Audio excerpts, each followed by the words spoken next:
Hello बच्चों, I hope you are doing well. तो बच्चों आज हम देखने जा रहे हैं नीट के last minute tips and tricks. तो आज मैं आपको बताने जा रहा हूँ बेसिकली कि लास्ट टाइम पे नीट के अंदर आपको क्या टिप्स और ट्रिक्स फॉलो करने चाहिए। आज मैं आपको टॉप 8 स्ट्रेटजीज बताऊंगा जो किसी भी बच्चे को एक जीरो से हीरो बना सकते हैं, एक कम स्कोरर से हाई स्कोरर बना सकते हैं, कम कॉन्फिडेंस से हाई कॉन्फिडेंस तक आपको लेके जा सकते हैं। तो ये टिप्स एंड ट्रिक्स सभी बच्चों के लिए बहुत इंपॉर्टेंट होने वाली हैं। थोड़ा सा टाइम आपका ज़रूर लगेगा, 20-25 मिनट, लेकिन ये आपकी ज़िंदगी के सबसे बेस्ट 20 to 25 मिनट होने वाले हैं। ये मेरा वादा है आपसे। तो यहाँ पर आप देखेंगे बाई रोहित अग्रवाल सर। तो आज हम देखने जा रहे हैं, मैं आपको बता देता हूँ कि आज हम क्या क्या देखेंगे। तो आज हम देखेंगे टॉप 8 टिप्स जो किसी भी बच्चे को पता होना चाहिए लास्ट मिनट के लिए। साथ में बोनस टिप्स मैं आपको बताऊंगा पीसीबी के लिए अलग से। तो फिजिक्स, केमिस्ट्री, बायो के लिए अलग से हम बोनस देखेंगे। और लास्ट में मैं आपको कुछ और भी बताऊंगा कि आपको चैप्टर वाइज वेटेज अगर चाहिए तो वो आप कहाँ से ले सकते हो फ्री ऑफ कॉस्ट में।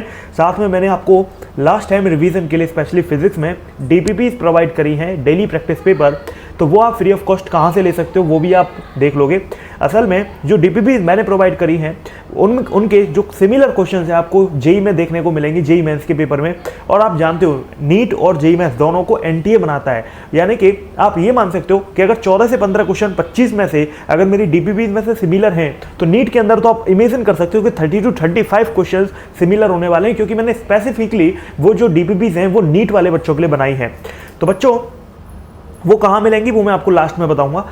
हम पढ़ने जा रहे हैं सबसे पहली जो टिप है वो है हेल्थ इज वेल्थ। तो बच्चों आज की जो हमारी सबसे पहली टिप है वो है हेल्थ इज वेल्थ। हमारी जो हेल्थ है वो वेल्थ है, ध्यान रखना। A healthy body is a platform for flourishing a healthy mind. अगर आपको एग्जाम में फोकस के साथ और एग्जाम से पहले फोकस के साथ और कंसंट्रेशन के साथ पढ़ना है तो आपको ये ध्यान रखना पड़ेगा कि आपकी बॉडी हेल्दी होनी चाहिए, आपके साथ एनर्जी के पूरा भंडार होना चाहिए, तभी आप अपने माइंड को भी अच्छे से यूटिलाइज कर सकते हो, अपनी बॉडी को भी अच्छे से यूटिलाइज कर सकते हो, घंटों घंटों उसे पढ़ाई करवा सकते हो। ध्यान रखना, आप बॉडी को जिस हिसाब से न्यूट्रिशन दोगे, जिस हिसाब से इसका ख्याल रखोगे, उतना ही आउटपुट आपको बॉडी ये देने वाली है। Health is wealth. इस समय आपको हेल्थ से बढ़िया आपको हेल्थ के ऊपर तो विशेष ध्यान देना है बच्चों। आपको अगर आपकी हेल्थ बिगड़ी तो आपका कॉन्फिडेंस डाउन हो जाएगा, साथ में आपका स्कोर तो डाउन होना ही होना है, क्योंकि आप तैयारी नहीं कर पाओगे, रिवीजन ही नहीं कर पाओगे।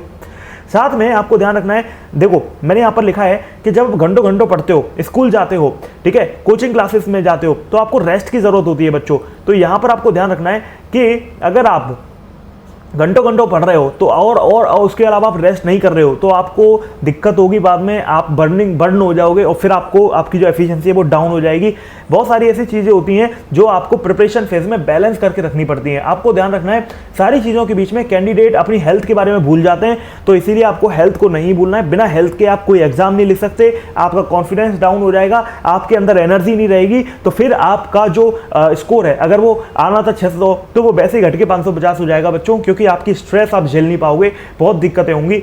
आपको ध्यान रखना है, small element before the examination can cause a major setback. कई बार क्या होता है कि आपने अच्छी नींद नहीं ली एग्जाम से पहले और एग्जाम में आप रिप्रोड्यूस नहीं कर पा रहे हो, आपने पूरी 2-3 साल मेहनत करी है, लेकिन एग्जाम वाले दिन अगर आप रिप्रोड्यूस नहीं कर पाए आंसर्स को, अगर आप अपने जो भी आपने सोचा है, पढ़ा है, लिखा है, अगर आप उसको कंटेंट को आप उस समय याद नहीं कर पाए, रिप्रोड्यूस नहीं कर पाए एग्जाम में जिस समय आप बैठे हो, तो आप ये सोच के देखो कि कैसे आपकी जो 2-3 साल की मेहनत है वो एक झटके में वेस्ट हो गई, क्योंकि वो 3 घंटे ही आपकी जिंदगी को डिसाइड करने के लिए होते हैं। तो बच्चों आपको ध्यान रखना है, छोटी सी भी गलती आपके लिए मेजर सेटबैक साबित हो सकती है। इसीलिए आपको अपनी ना तो मील्स को स्किप करना है, मील स्किप करोगे तो भी आपके लिए दिक्कत होगी। कुछ बच्चे ऐसे होते हैं जो भूखे रहते हैं तो उसमें सर में दर्द हो जाता है, पेट में गैस बन जाती है। तो बच्चों ऐसी चीज़ों से बचना है, ओवर ईटिंग से बचना है। ओवर ईटिंग भी नहीं करनी है, ना ही आपको कुछ ज़्यादा ठंडा खाना है, ना ही कुछ ज़्यादा गर्म खाना है। एकदम बीच का बढ़िया खाना खाओ और कम खाओ, लेकिन हेल्दी खाओ, फल फ्रूट्स खूब सारे खाओ, और अगर आप इस समय ड्राई फ्रूट्स ले सकते हो तो वो भी खाओ। साथ में अपनी नींद को आप प्रिपरेशन फेज के दौरान स्किप मत करो, क्योंकि बहुत से बच्चे होते हैं ये सोचते हैं कि यार पूरी साल तो हमने इतनी पढ़ाई कर ली, लेकिन अगर हम अभी नहीं पढ़े और अगर हम 18-20 घंटे अभी पढ़ लें तो हमारा ये हो जाएगा। लेकिन बच्चों आपकी एफिशिएंसी कम हो जाएगी। ध्यान रखना, आप पढ़ोगे बेशक, लेकिन आपका जो रिटेन करने की जो क्षमता है वो बिल्कुल कम हो जाएगी। तो इन सब बातों पे प्लीज़ ध्यान रखें, ये बहुत ज़रूरी है। टिप नंबर 2 है आपकी refrain from starting new topics. इसका मतलब क्या है कि अभी आपको ये समय आपका नए टॉपिक स्टार्ट करने का नहीं है, तो आप बिल्कुल भी नए टॉपिक स्टार्ट ना करें बच्चों। आपका सिलेबस बहुत बड़ा है नीट का, और आपको ये बिल्कुल भी पॉसिबल नहीं है कि आपने जो आपने 2-3 सालों से जिन किताबों से पढ़ाई करी है अभी आप उनको पढ़ने बैठ जाओ। नहीं, अगर आपने नोट्स बनाए हैं तो नोट्स से पढ़ाई करो, शॉर्ट नोट्स बनाए हैं तो उनको याद करो, जैसे फिजिक्स में फॉर्मूले याद करो, बायोलॉजी में डायग्राम वगैरह को देखो, ठीक है, केमिस्ट्री में आप प्रैक्टिस करो। तो यहाँ पर देखो लिखा हुआ है it is not possible to read everything so unless you have missed an, अगर देखो यहाँ पे ये लिखा हुआ है बेसिकली, अगर आपने गलती से कोई इंपॉर्टेंट चैप्टर को छोड़ दिया है, मान लेते हैं कोई इंपॉर्टेंट चैप्टर है जो आपसे मिस हो गया है, तो आप उसको पढ़ लो। जैसे उदाहरण के लिए मैं आपको बताता हूँ, केमिस्ट्री के अंदर, ऑर्गेनिक केमिस्ट्री के अंदर लास्ट के 3 टॉपिक होते हैं, biomolecule, polymer, chemistry and everyday life. बहुत इजी होते हैं और उनका जो वेटेज होता है वो सारे चैप्टरों से ज़्यादा होता है। तो इसका मतलब क्या हो गया कि आपने अगर वो छोड़ दिए हैं तो उनको पढ़ना मैंडेटरी है, क्योंकि अगर आपने वो नहीं पढ़े तो बाकी बच्चों का तो उनमें स्कोर आ जाएगा लेकिन आपका रह जाएगा। तो फिर ऐसे केस में आपने जो कठिन कठिन चैप्टर बात करे होंगे तो उन पे एज कहाँ मिलेगी। जो बाकियों को आता है वो आपको आना चाहिए और जो बाकियों को नहीं आता वो भी आपको आना चाहिए, तभी आप यहाँ पर विन विन हो सकते हैं। तो बच्चों आपको ध्यान रखना है ये वाली बात का। Apart from reading to complete a new chapter you will have to make notes and solve relevant question from various question bank. ध्यान रखना बच्चों, आपने जो भी शॉर्ट नोट्स बनाए हैं, जैसे आप मेरा डू और डाई देख रहे हो या फिर मान लो आप मेरी क्रैश कोर्स की वीडियो देख रहे हो जो फ्री ऑफ कॉस्ट यूट्यूब पर अवेलेबल है, आप अगर उसको देख रहे हो complete class 11th revision in one shot जैसे मेरा देख रहे हो और आपने नोट्स नहीं बनाए तो आप गलती कर रहे हो। आपने अगर नोट्स नहीं बनाए, नोट्स इन द सेंस फॉर्मूले नहीं लिखे, तो आपको बाद में रिटेन कैसे होगा। तो ध्यान रखना, आपको क्वेश्चन बैंक लगानी है। जो भी चैप्टर आप प्रैक्टिस कर रहे हो उसके खूब सारे क्वेश्चन इस समय लगाओ। प्रोसेस टाइम टेकिंग है, लेकिन ध्यान रखना, आपको ध्यान रखना है बच्चों कि टाइम आपका सबसे ज़्यादा प्रीशियस कमोडिटी इस समय, तो आपको टाइम को बचाना है ज़्यादा से ज़्यादा। और अभी आप कुछ भी नया प्लीज़ मत स्टार्ट करिए, लेकिन कर रहे हो, जैसे आपको केमिस्ट्री एंड एवरीडे लाइफ पढ़ना है तो एनसीईआरटी से पढ़ो, क्योंकि वहीं से आना है पेपर, ठीक है। और आपको एक ही चैप्टर पे बहुत सारे दिन खर्च नहीं करने, कुछ घंटे एक ही चैप्टर पे दे सकते हो, इससे ज़्यादा मत देना। टिप नंबर 3 बच्चों, formula, diagram and table and graph. तो ये बेसिकली ऐसी चीज़ होती है, किसी भी एग्जाम की जान होती है। जैसे ये जो डायग्राम है, टेबल्स हैं, ग्राफ्स हैं, ये बहुत इंपॉर्टेंट चीज़ें होती हैं। जैसे कई इन्फॉर्मेशन होती हैं जो ग्राफ की फॉर्म में प्रेजेंटेड होती हैं किताबों में, टेबल्स होती हैं, स्पेशली बायोलॉजी के अंदर ऐसी चीज़ें होती हैं, डायग्राम्स होते हैं बायोलॉजी के अंदर, वो कंसाइज एंड ईजी होते हैं रिमेंबर करने के लिए, ठीक है। तो यहाँ पर आपको बहुत सारे ऐसे टॉपिक हैं जिनको आप उन्हीं से रिवाइज कर सकते हो। और फॉर्मूले फिजिक्स की जान होते हैं, तो बच्चों बिना फॉर्मूलों के आप फिजिक्स में कंटिन्यू कर ही नहीं सकते, तो आपको फॉर्मूले तो हर हाल में रिवाइज करने हैं, याद करने हैं। ऐसे ही फ्लो चार्ट और डायग्राम आपको रिटेन करते हैं स्टेप्स ऑफ द प्रोसेस को। जैसे फॉर एग्जांपल यहाँ पे जैसे उदाहरण के लिए मान लो ग्लाइकोलिसिस टाइप की कोई प्रोसेस हो तो उसमें बहुत सारे स्टेप्स होते हैं, तो आप उसको इजीली फॉर्मूले की तरह याद रख सकते हो। या फिर मान लो ग्लूकोज बनने की प्रोसेस है, तो जो भी प्रोसेस होती है बॉडी में ग्लूकोज बनने की, अगर आपको वो टेबल या ग्राफ के फॉर्म में याद है तो आप उसको इजीली रिटेन कर जाओगे पेपर के अंदर। लेकिन अगर आपने वो याद नहीं कर रखी तो आप उसको रिटेन नहीं कर पाओगे।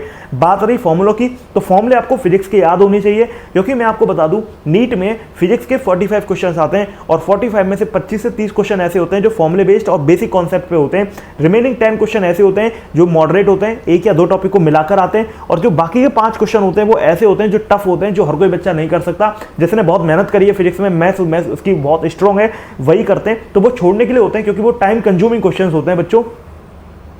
लेकिन आपको क्या ध्यान रखना है, आपको बहुत सारे टेस्ट, मॉक टेस्ट लगाते रहना है, जैसे आपको ये पता लगता रहे कि आप कौन सा क्वेश्चन सही कर रहे हो, कौन सा क्वेश्चन आपको लगाना है, कौन सा नहीं लगाना, ये सब बातों का आपको ध्यान रखना है। अगली टिप है हमारा रिवीजन। तो वो क्या है, आपको ध्यान रखना है, आपको एक एक चैप्टर एग्जाम से पहले रीड करना जरूरी है। रीड इन द सेंस ऐसा नहीं कि आप पूरा किताब ही उठा के बैठ गए, नहीं, आपने जो इंपॉर्टेंट हाईलाइट करे होंगे, जैसे एनसीईआरटी में आपने हाईलाइट किया होगा, है ना, जैसे आपने केमिस्ट्री के नोट्स बनाए होंगे, फिजिक्स में फॉर्मूले के नोट्स बनाए होंगे, तो उनको रिवीजन करना जरूरी है, ध्यान रखना। लेकिन अगर आप इसको रिकलेक्ट नहीं कर पा रहे एग्जाम के एक दिन पहले या फिर एग्जाम में, तो फिर आपके लिए सब बेकार है, क्योंकि आपने जो पढ़ाई करी और आप उसको रिकलेक्ट नहीं कर पा रहे हो, तो फिर फायदा क्या उस चीज़ का। आपने इतनी मेहनत करी, 2-3 साल लग के इतनी मेहनत करी, और फिर आपको एग्जाम वाले दिन आप रिकलेक्ट ही नहीं कर पा रहे, तो फिर क्या होगा उस इन्फॉर्मेशन का, कोई फायदा नहीं है। तो इसलिए नींद वगैरह पूरी लेना, जिससे आपका माइंड प्रॉपर काम करे, है ना, आपकी याददाश्त, आपकी मेमोरी प्रॉपर काम करे उस दिन। आपको ध्यान रखना है बिफोर एग्जाम रिवाइज करना जरूरी है, क्योंकि रिवीजन से क्या होता है कि रिकलेक्ट करने में आपको बहुत ज़्यादा हेल्प मिलती है। तो जो भी आपने important notes, short notes, point बनाए हैं, उनको रिवाइज करते रहें। एग्जाम से कुछ दिन पहले ध्यान रखना, should be a mix of revision, doubt solving and mock test. अगर आप एग्जाम से कुछ दिन पहले की बात करते हैं तो उसमें आपकी रिवीजन, डाउट सॉल्विंग और खूब सारे मॉक टेस्ट होने चाहिए। तो ये एक स्ट्रेटजी है कि आपको एग्जाम से पहले क्या करना है। एग्जाम से पहले आपको रिवीजन करना है, ठीक है, जो भी आपने नोट्स बनाए हैं, शॉर्ट नोट्स बनाए हैं, आपको अपने डाउट्स को सॉल्व करना है। अगर ऐसे डाउट्स हैं जो आपके सॉल्व करने लायक नहीं है फिलहाल, तो उन्हें छोड़ दो बच्चों, टाइम कंज्यूमिंग चीज़ों को छोड़ दो, लेकिन फिर भी कोशिश करना कि ज़्यादा से ज़्यादा चीज़ों को आप सॉल्व कर पाएं और मॉक टेस्ट आप ज़्यादा से ज़्यादा लगाएं, ठीक है। अब यहाँ पर है a little bit of everything. इसका मतलब क्या है बच्चों, अगली टिप में इसका मतलब है कि जब आप टाइम टेबल बना रहे हैं नीट की प्रिपरेशन के लिए, तो आपको ध्यान रखना है कि एक दिन में कम से कम 2 सब्जेक्ट को पढ़ें। क्योंकि बहुत से बच्चे होते हैं वो सोचते हैं कि यार आज फिजिक्स कर लेता हूँ, कल केमिस्ट्री कर लूंगा, अगले दिन बायो कर लूंगा। कुछ बच्चे तो हैं भाई कि जो कर सकते हैं, जिनका डेडिकेशन बहुत ज़्यादा है या फिर जिनका माइंड इस तरीके से काम करता है। लेकिन मैं जितना बच्चों को जानता हूँ, क्योंकि मैंने लाखों बच्चों को पढ़ाया अपनी ज़िंदगी में, तो मैं जितना जानता हूँ बच्चों को, शायद मुझे नहीं लगता कि ज़्यादातर लोग जानते हैं, तो मैं इतना जानता हूँ कि बच्चा एक दिन में एक सब्जेक्ट पढ़ के मोनोटोनस हो जाएगा, बोर हो जाएगा। तो बच्चों ऐसे केस में आपको कोई 2 सब्जेक्ट ऐसे पढ़ने, एक सब्जेक्ट ऐसा जो आपको बेकार लगता है और एक ऐसा जो इंटरेस्टिंग लगता है। कुछ बच्चे होते हैं, नीट के बच्चे कुछ होते हैं जिन्हें बायोलॉजी बहुत इंटरेस्टिंग लगती है लेकिन उन्हें फिजिक्स बहुत बेकार लगती है। तो आप फिजिक्स सुबह सुबह के टाइम करो, बाकी के टाइम पे बायोलॉजी करो, जिससे आप बोर ना हो, ठीक है। कुछ बच्चे होते हैं जिन्हें केमिस्ट्री बहुत ईजी लगती है, फिजिक्स बहुत कठिन लगती है, तो आप एक दिन केमिस्ट्री प्लस फिजिक्स उठा लो, है ना। साथ में कुछ बच्चे होते हैं जिन्हें बायोलॉजी कम अच्छी लगती है, फिजिक्स ज़्यादा अच्छी लगती है, तो फिर ऐसे केस में सुबह सुबह बायोलॉजी कर लो, शाम को फिजिक्स कर लो। आपको वो चीज़ शाम के टाइम करनी है या फिर आपका पहले हाफ जो मोस्ट इंपॉर्टेंट टाइम है फ्रेश मूड का, उसमें वो सब्जेक्ट करनी है जो आपको कम अच्छी लगती है। उससे क्या फ़ायदा होगा कि आपका फ्रेश मूड है, आप एब्जॉर्व कर लोगे, लेकिन आप बाद में उसको एब्जॉर्व नहीं करोगे, आप बहाने लगाओगे कि सो जाता हूँ, थक गया हूँ, कुछ और कर लेता हूँ। तो ये सब चीज़ें नहीं होनी चाहिए। A little bit of everything मतलब थोड़ा थोड़ा सब रिवाइज करते रहो। ऐसा नहीं होना चाहिए कि एक दिन में एक सब्जेक्ट उठा के बैठ गए। तो मान लो कोई बच्चा है जिसने सुबह फिजिक्स पढ़ ली, फिर वो सोच रहा है यार ऑर्गेनिक केमिस्ट्री की रिएक्शन को फिर लेता हूँ, तो 1 घंटे 2 घंटे उसमें लगा दिए। फिर कोई सोच रहा है यार बायोलॉजी के 2-4 चैप्टर को रिवाइज कर लेता हूँ, वो लगा दिए। कोई सोच रहा है कि यार एक मॉक टेस्ट दे लेता हूँ, वो कर लिया। जैसे मोनोटोनी नहीं होनी चाहिए लास्ट के दिनों में, ठीक है। तो इससे सारे टॉपिक आपके रिवाइज इंश्योर हो जाएंगे। अब बच्चों अगली अगर मैं स्ट्रेटजी बताऊं तो वो है मेंटेन कंसिस्टेंसी। आपको कंसिस्टेंसी बनाना जरूरी है।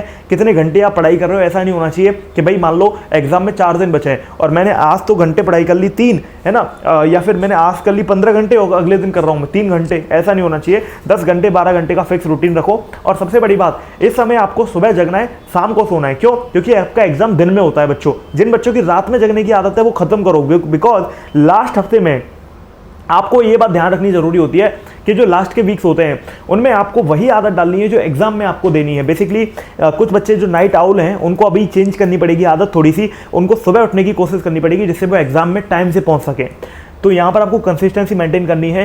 अगर आपको ऐसे किसी पॉइंट पर आप रीच कर जाते हैं जहाँ पर आपको लगता है कि इट इज़ ओके, कुछ जैसे स्टडीज़ नहीं करनी है आपको, तो आप ध्यान रखिए ऐसा नहीं है। आपको ऐसा लगता है कि यार अब मैं सब पढ़ लिया है और आपको लगता है कि it is okay to not study for a few days, तो ये गलत है बच्चों, ध्यान रखिए। लास्ट फ्यू मंथ जो होते हैं प्रिपरेशन के, आपने जो हैबिट डेवलप करी है स्टडिंग आवर्स की, उसी को आप कंटिन्यू करिए। लेकिन आप कोशिश करिए कि आप सुबह उठें और शाम को जल्दी सोएं, ठीक है। अब आपको एक और ध्यान रखना है कि आप अपना जो रूटीन है उसको रिवाइज करते रहिए, ठीक है। अपने जो डेली रूटीन है उसमें रिवाइज करते रहिए। बेसिकली जब आप रिवाइज करोगे, आप अपने डेली रूटीन में रिवीजन का जब टाइम दोगे तो आपके लिए बहुत ज़्यादा हेल्पफुल रहेगा, लास्ट में भी, बिल्कुल एंड में भी। और एंड में आपको फॉर्मूले वगैरह पढ़ना बहुत ज़रूरी है, जैसे मैं आपको पहले बता चुका हूँ, क्योंकि वही सारी चीज़ें हैं जो आपको एंड में मतलब नंबर दिलवाने वाली हैं, ठीक है। तो कुछ चीज़ें हैं आपको ध्यान रखनी है। सीमेंट दी गैप, इसका मतलब क्या है बच्चों कि आप अब जो मॉक टेस्ट स्टार्ट कर रहे हैं, ठीक है, जब आप सैंपल पेपर मॉक टेस्ट लगा रहे हैं तो आपको बहुत सारे ऐसे क्वेश्चन आएंगे जो आपके सिलेबस के पार्ट हैं और बहुत सारे ऐसे आएंगे जो आपके सिलेबस के पार्ट नहीं है। तो उन क्वेश्चन को छोड़ दो, कोई जरूरत नहीं है। ऐसे क्वेश्चन जो आपके सिलेबस के पार्ट नहीं है, कई बार आप जैसे कुछ बच्चे हैं जो एनटी अभ्यास का जो ऐप है उसके पेपर दे रहे हैं, तो उनमें से बहुत सारे ऐसे क्वेश्चंस होते हैं जो एग्जाम में नहीं आ सकते, जो पार्ट ऑफ द सिलेबस ही नहीं है, कुछ आउट ऑफ द सिलेबस है, कुछ ऐसे क्वेश्चन हैं जो कभी लायक नहीं है नीट एग्जाम में, टाइम कंज्यूमिंग है। तो नीट में कभी ऐसे क्वेश्चन आते ही नहीं है जो टाइम कंज्यूमिंग हो। तो ऐसे क्वेश्चंस को बच्चों आप टेंशन मतलब छोड़ दो, ठीक है। अगर आपने कोई चीज़ मिस कर दी तो इस समय बहुत ज़्यादा आपको रिवाइज, नई चीज़ तो बिल्कुल मत पढ़ना, नई चीज़ पढ़ने बैठ गए तो फिर दिक्कत हो जाएगी, आपका टाइम वेस्ट हो जाएगा, डिस्ट्रैक्ट हो जाओगे, ठीक है।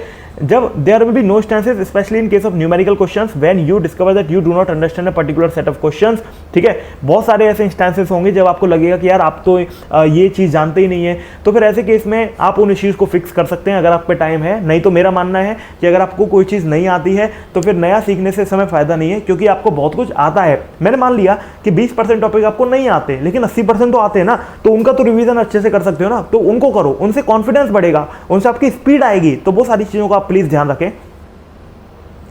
यहाँ पे लिखा हुआ है मॉक टेस्ट, तो आपको जो अगली लास्ट टिप है आज की वो है मॉक टेस्ट। तो average frequency of the solving mock test for NEET is twice a month. वैसे तो ट्वाइस अ मंथ होनी चाहिए, लेकिन क्योंकि लास्ट का हफ्ता है तो ऐसे केस में आपको क्या करना है, हर हफ्ते एक मॉक टेस्ट लगाइए, हर दिन एक मॉक टेस्ट लगा सकते हो तो बहुत अच्छी बात है लास्ट के दिनों में, क्योंकि जितना और उसी टाइम पे लगाइए जिस टाइम पे आपका एग्जैक्टली नीट होने वाला है। बच्चों ध्यान रखना कि अगर आप उसी टाइम पे लगाओगे तो आपका माइंड प्रिपेयर हो जाएगा 3 घंटे एक्टिव रहने के लिए।